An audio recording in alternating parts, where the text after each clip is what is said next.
In this week's Friday Art, I'm going to make a little journal using acrylic paint. I'm going to put together some muted colours. We're going to play with mark making, and this is a really lovely way to explore different types of backgrounds and all sorts of things like that.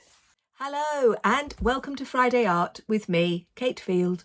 I release art tutorials every Monday and Friday and a little Wednesday wandering in the middle of the week. Thank you so much for being here.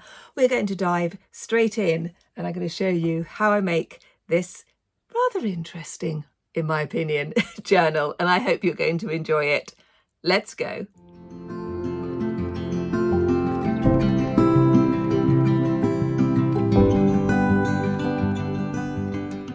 Well, I do hope you are well. I'm going to be working on sort of leftover bits of paper for this project, and I'm going to bring them all together into a journal.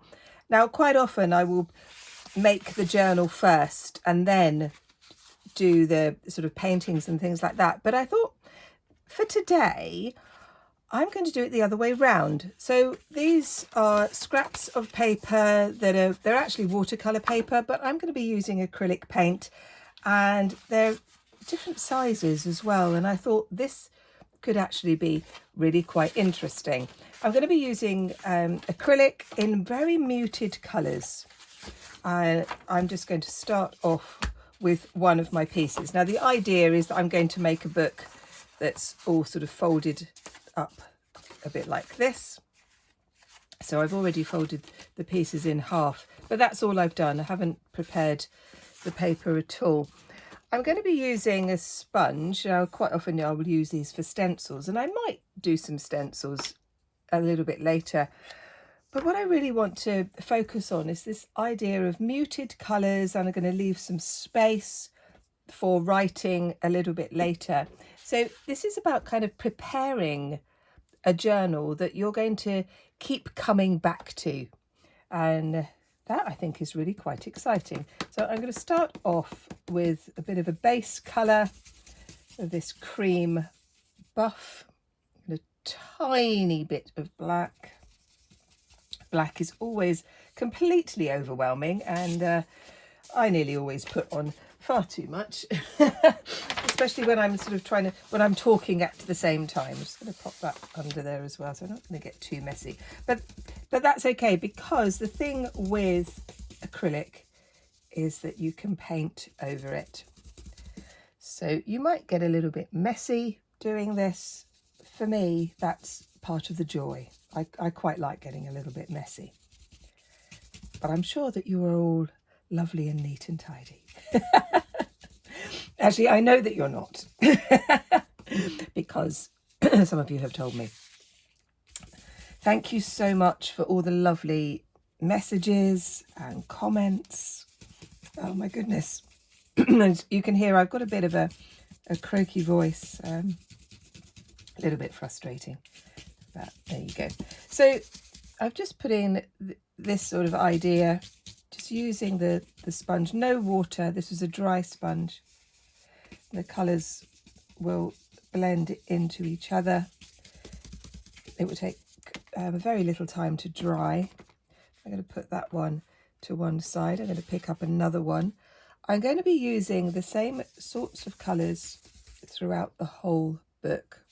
I'm going to have shades of pale blue, little bits of pale green, and let's say this sort of tiny picking up of the black going over the top. So I have this sort of like smoky type of effect. If you haven't used this technique before, just let yourself play, as I say always. Don't worry about what it's supposed to look like. You know, these are abstract backgrounds. And what we can do with an abstract background is to create our own interpretation. So you could have your journal with a particular theme, which is what I often will do. And then your backgrounds can relate to that theme. And that can make a really sort of powerful journal, I think. but it doesn't have to. You know, it can be completely frivolous, and you're just the joy of putting paint to paper, which is always a joy. So straight away, I'm kind of thinking storm clouds and things like that. But this is just the starting point. I'm going to do a few more of these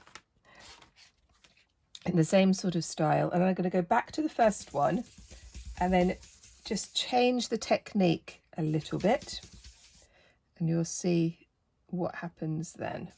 Just a bit of darker blue, slightly metallic, that one. It's quite a good way of using up odd bits of paint that you've got lying around and seeing what happens when you mix things together.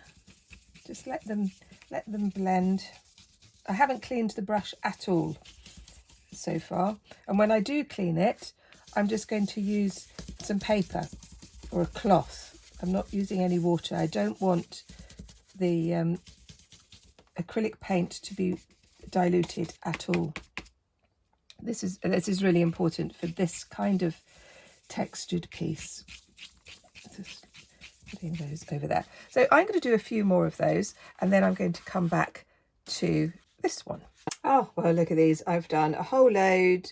These are all just one side, so I will have to do the other side as well. But before I do that, I thought I was going to just show you the next bit of the technique. So we've got this one. I wasn't sure whether I was going to do this one or not, but it doesn't matter because I'm going to do a similar thing to all of them. I'm going to be using the same colours, and I'm going to be using the brush, the sponge, I beg your pardon, the sponge, but I'm also going to be using a brush as well, no water. And what I'm going to do now is just to start to block out. I'm going to start with the brush actually. I'm going to mix up some of this with this buff colour, and I'm just going to put in some blocks of colour that are so more defined. Just a few. I'm not going to do this for all of them. I'm just going to do them for some. Put that in there. There's quite a bit of paint on the brush, like this. Just getting twisting the brush over. Really good way to practice your techniques. Let's just add a little bit of that buff colour there. Let's move that over. And just to see how you can blend these paints, and you do have to work quickly because acrylic will dry quickly. You can, add things to it to slow down, but we're not going to do that. I want you to practice, and this is what I say with my students. I want you to practice working quickly for some things, and it's very good practice. So this is where you need to have a good soft brush. It's not too bristly. That's going to do that. Just building that up, and then I'm just going to break that line just a little bit. Just using the same colours. I'm going to use this same palette throughout the whole journal until I get right to the very end, and then I'm going to add slightly different colours on particular pages, but this is the overall theme. This was the point. I'm going to add a tiny bit of black to this now. So I just want to bring in a little bit of contrast. Still, I'm not using any water. The temptation to use water is huge. Try to resist it for the moment. Just use the liquidity in the paint. Let's just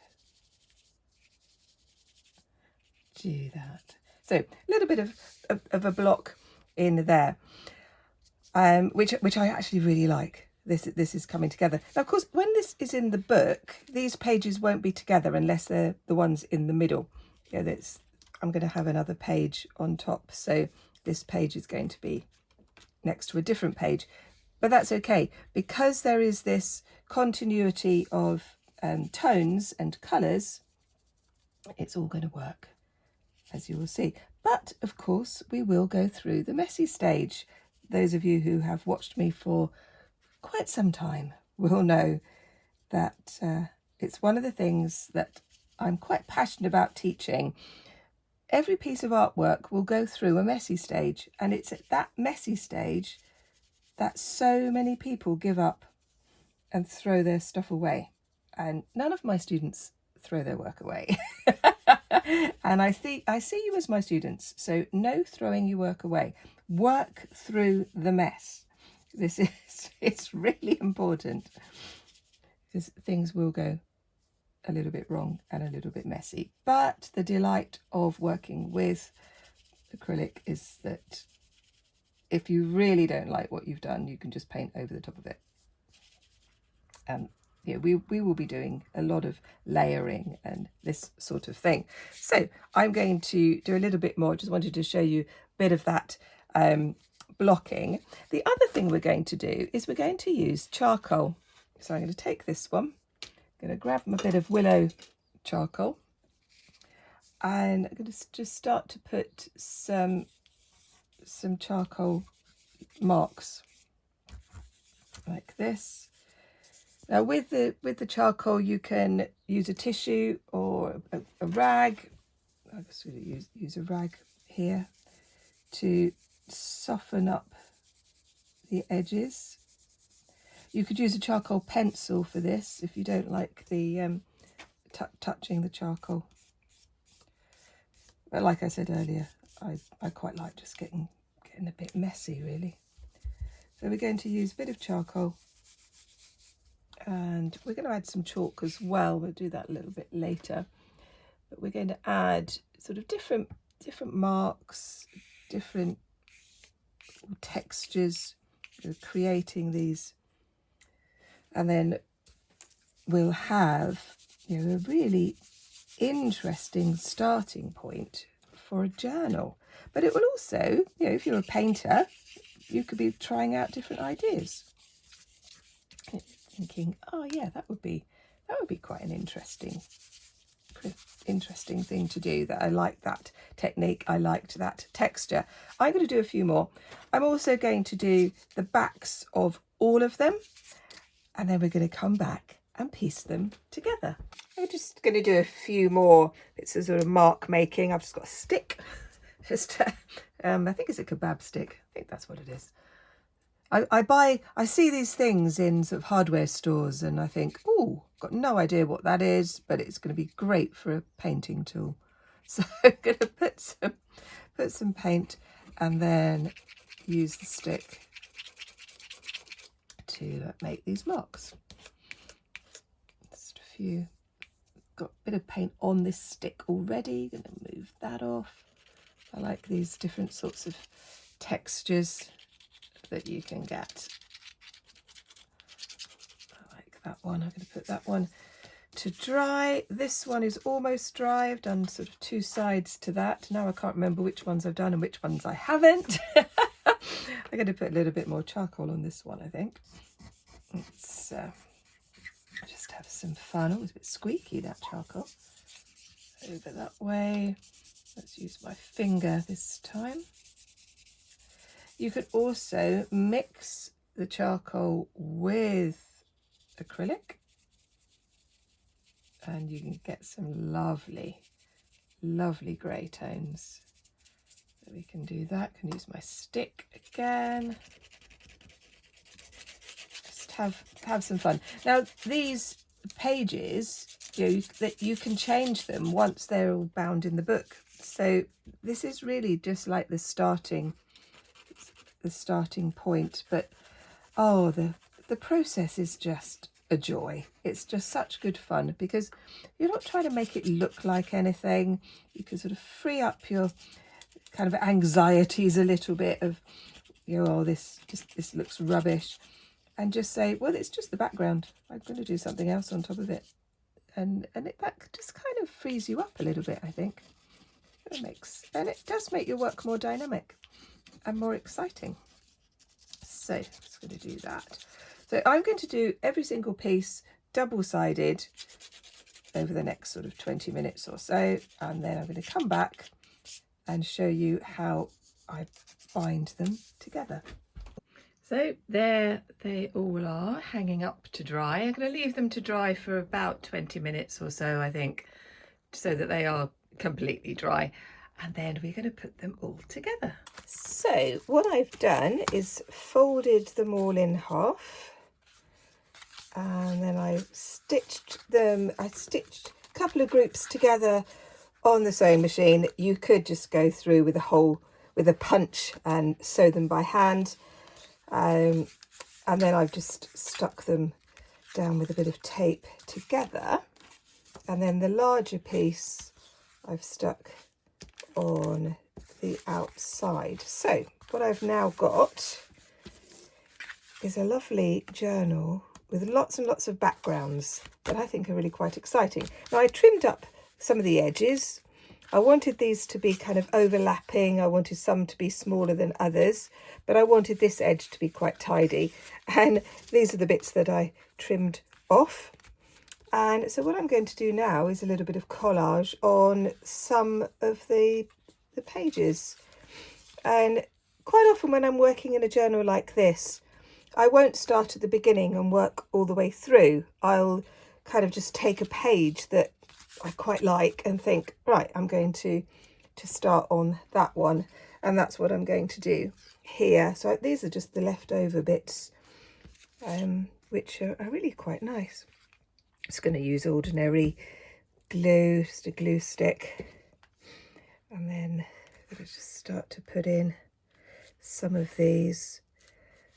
The joy of this kind of journaling is that you don't have a theme really, but you can if you want to.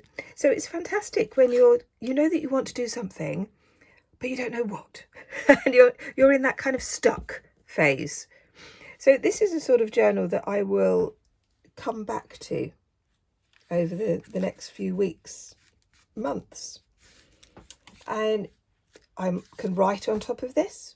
I'll write with an ink pen will work on here, a biro, ballpoint pen. All of those, that will all work if you want to do things like that. Or you can just keep adding little bits to the page, in just exploring the textures and the colours, playing with composition, things like that. Or you could write a whole story. That would be fun. That would be fun as well. So I am really liking how this has turned out. I like the scratchy bits. And of course, on a page like this, which is a bit boring, I've got some more paint. I can do some extra bits if I want to. There's just so many options with a little book like this. I think I will do a title, quite like a title page. That could be quite fun. Perhaps add some of these to the front of it. Not sure. I'm still playing with that idea. Well, I hope you've enjoyed this tutorial. If you want to learn a little bit more, come over to Patreon, because I have got quite a few courses. I've got Saturday sketchbook prompts, and I've also got a whole load of stuff of creative writing. So if that's your kind of thing, you could have a look at that as well. But I've also got courses here on YouTube that you might like to check out. So perhaps you want to check out this one up here, because I think you're going to like it. And if you haven't liked and subscribed yet, and you've got this far, that would be absolutely wonderful. And I'll see you next time. Bye bye.